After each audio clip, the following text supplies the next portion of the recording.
Bienvenue et dans cette partie, nous allons mettre en place notre projet. Donc, avant tout, nous allons générer un projet avec Laravel qui va contenir aussi la partie front qu'on va générer avec React. Alors, pour cela, nous allons utiliser le terminal. Dans mon cas, je vais utiliser le bureau ici. Donc, j'ouvre le terminal. Donc, vous pouvez utiliser n'importe quel endroit donc, de votre PC où vous voulez générer votre projet. Donc, pour générer le projet, nous allons taper la commande Laravel. On va mettre new et ici, on va donner le nom du projet. Donc là, moi, je vais donner comme nom du projet mini forum. Donc, vous pouvez donner le nom que vous voulez, hein. Voilà. Et après, on tape sur entrée. Et là, on va répondre à quelques questions de Laravel. Ici, on demande si on veut utiliser un Starter Kit pour l'authentification. On a Laravel Breezy, on a Jetstream. Donc, pour le moment, on va mettre non. Donc, on ne va pas utiliser Breezy ni Jetstream. On va taper sur Entrée pour passer. Ici, on demande quel framework de test nous voulons choisir. Et là, on va choisir PHP Unit. Donc, PHP Unit avec l'option 1, on va mettre 1. Et là, on nous dit, est-ce qu'on veut initialiser un repository Git? Pour le moment, on met non.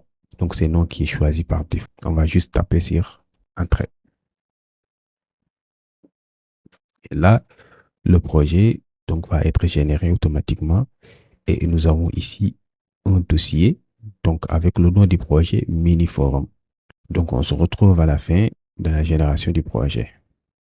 Et voilà, donc le projet est généré. Il nous reste maintenant à mettre en place la base de données. Pour le moment, on nous a choisi comme base de données ici SQLite. Alors là, on doit utiliser MySQL, mais pour le moment, si on utilise MySQL, on aura une erreur donc pour la suite, car on n'a pas encore créé de base de données. Donc pour le moment, on va juste taper sur Entrée et plus tard, on va donc créer manuellement notre base de données. Et voilà, donc la génération du projet est terminée. Nous avons notre dossier ici qui contient donc tous les fichiers et les dossiers. Alors là, nous allons démarrer notre projet en premier lieu. On va mettre tout simplement cd, donc forum, donc mini forum. Et là, nous sommes dans le dossier. Et pour démarrer le projet et l'afficher, nous allons juste taper la commande php artisan serve. Et voilà, donc le serveur démarre sur cette adresse-là. Donc, nous allons juste copier l'adresse. Donc, vous pouvez aussi juste survoler et faire CTRL-clic et ça va s'ouvrir automatiquement sur un navigateur. Et là, on ouvre le navigateur. On va coller ici l'adresse.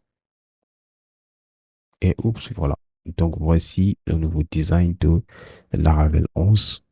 Donc, vous voyez bien que la version, c'est Laravel 11 avec PHP version 8.2.12.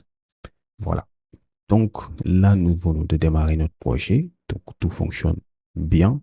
Alors, ce qui nous reste à faire, c'est d'ouvrir le projet sur Visual Studio Code. On peut retourner dans le terminal ici. On va arrêter d'abord le serveur et on va juste taper code. Et là, ça va l'ouvrir automatiquement sur Visual Studio Code. Vous pouvez aussi le faire manuellement aussi si vous voulez.